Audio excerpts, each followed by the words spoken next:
This is the second video in the Rimworld Beginners series. In the first video, we discussed what I look for when selecting starting colonists. You can find a link on screen and in the description below. In this video, we'll cover the first few minutes of your game, everything I like to do before I unpause the game for the first time.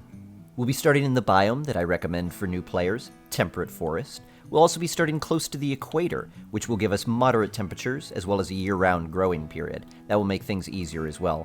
Either small hills or large hills is fine for your first run. As soon as your game begins, pause by pressing spacebar. That will give you time to plan out everything before everything gets underway. You have three main priorities to worry about: your colonist's safety, your colonist's food intake, and your colonist's mood or happiness. Those are the three things that tend to defeat new players in their first runs, so you should focus on them right away. In planning the location for your colony, I have 5 main things that I'm looking for. The first is how centered in the map that it is. I like a good center location. The second is how defensible it is. I like to be surrounded by mountains or river or ocean as much as possible. I like to have rich soil nearby. You could tell that it's rich soil if you mouse over it, and in the bottom left-hand corner of your screen, you see rich soil, and in parentheses, fertilization 140%. I like to be near a steam geyser. Those are a good source of power generation later in the game. And I like to be near a building. This is a good location for your colonists to sleep while you're building your colony initially. With all of that in mind, this looks like a solid location. I can build walls in between these mountains and have this be our main entryway. Put our defenses here, looks relatively defensible. We've got our rich soil, not quite close enough by, but that's alright. We've got a sleeping location and a steam geyser. Not every location will be perfect, but you play the hand that you're dealt and you make the best of it. Overall, this looks pretty good. The first building I'm worried about is always going to be the freezer. If I didn't have a starting building, that building would also double as a dormitory until I got the bedrooms built. Freezers are most efficient when they're built as a square. That will maximize the area of your freezer and minimize the surface area. That means you could store more stuff in it and minimize the amount of temperature that you lose to outside walls. I like to build it with an interior dimension of 11 by 11. That's because walls will support roofs up to 6 tiles away. So making it 11 by 11 makes it square and gives me a little bit of leeway just in case a wall gets destroyed. That gives me walls of 13 by 13 for an interior dimension of 11 by 11. Later on, I'll probably double wall the freezer, so I want to make sure that there's room for that as well.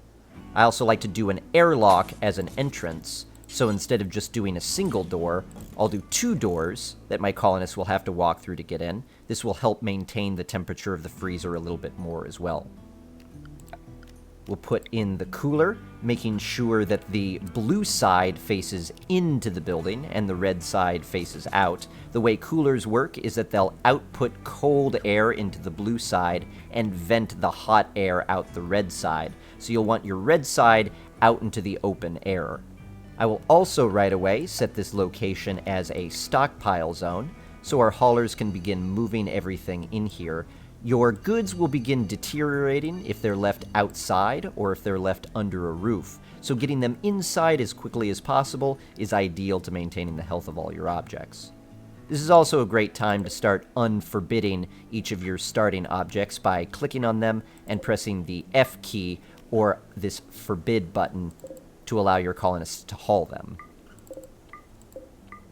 Once that's done, I start thinking about a kitchen. We've got our freezer, so I'll put another building right off the side of the freezer where our cook can prepare foods. Adding a door into there as well. And now we have to worry about powering our cooler as well as our cooking area. So I will go into power and select the wind turbine. In these white rectangles, we have to make sure that there are no walls and any trees we cut down, although there are other things that we can put inside that area. One of them is solar panels. We can't build solar panels yet, but I always like to plan for the future to put solar panels in the path of wind turbines because they don't block the wind and they also produce power, so putting them close together is always nice. We'll go ahead and put this right here. And of course, plan to run our power conduits in through the walls and power our cooler as well as our stove that will come in here later. Now that food and power are taken care of, I'm going to start worrying about bedrooms. Bedrooms come in a variety of different sizes, and every player will have different choices of bedroom size. Technically, your bedroom only has to be 1 by 2, which is large enough to fit a single bed inside of it. If you want to go slightly bigger, I'd recommend you go up to an interior dimension of 3 by 4, which gives you a 6 by 5 wall dimension. This will help avoid the cramped room debuff.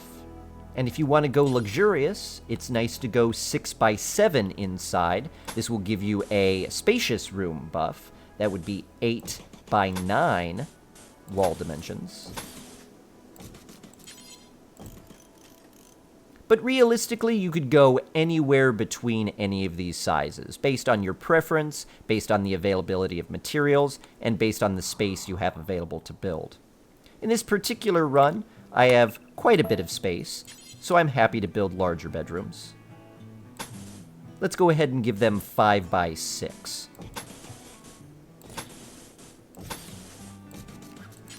And put doors. Perfect.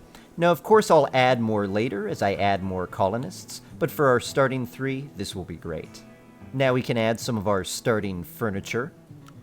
We'll add more furniture later as our constructor gets more construction skill, but to start, we'll add beds either in the dormitory or in the starting room that we are lucky enough to start with. I'll also put a door on this room so that we complete it as a building. I'll add some benches to the freezer as well. We'll get our electric stove in the kitchen. And we'll get our butcher table in the freezer. I like putting the butcher table in the freezer because butchering creates a mess. And if you have a mess in the same room as your stove, you get food poisoning. So I separate my butcher table and the kitchen. And as long as the meat is in the freezer already, it makes sense to do the butchering in here. So now we've got our beds and our 2 tables. The final piece I'm worried about is for recreation, our horseshoes pen. Our colonists need joy activities, and horseshoes will give them 1 more activity to keep them happy. Later on, we'll add a lot more furniture, but these will help us for the beginning. Next, I'm going to set that planting order. We'll start in this location. For areas with rich soil, I always like to start with rice. Rice benefits from the richer soil and will grow much faster. Later on, I'll probably change this to corn. If we're using a not rich soil area, potatoes are a great starting crop.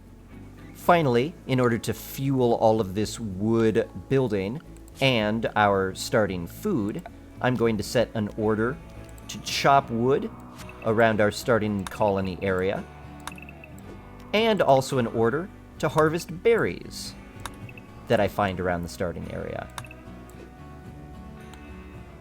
Healroot can be helpful as well. All that's left is to tell our colonists which of these tasks we want them to do. Don't be intimidated by the work screen. If you planned out the colonists according to our last video of how to select starting colonists, you should have a nice array of passions. All you need to do is check in all of the spots where people have passions, and it should cover everything for you. The default way the game has set up the check marks should also work as well. Ultimately, you should make sure you have at least 1 person doing your construction tasks, at least 1 person who will be doing your cooking tasks, and at least 1 person who will be doing your growing and plant cutting tasks. Everyone else should also be on hauling. As long as you've got those 4 things, our initial setup will all be covered here. Returning to our 3 priorities, we have concerned ourselves with safety. We've located ourselves in a location where we can set up walls, which we will worry about later, but for now this is a nice defensible location. We've started to set up our food. We have our growing location set up, as well as a freezer once we get meals produced, and a kitchen to produce those meals. Once this is all finished and our cooler is on, I will start hunting. And we've also taken steps to improve our colonists' mood by giving them nice bedrooms. Later on, we'll be adding floors, and we'll be adding other rooms like rec rooms and dining rooms. We'll also add nicer furniture in each of those rooms. And we've also added and will continue to add entertainment. Rimworld can be an intimidating game at first, but as long as you worry about those 3 critical fundamentals, you'll probably be on your way to a successful first run. Let's get them started and see how they do. Good luck!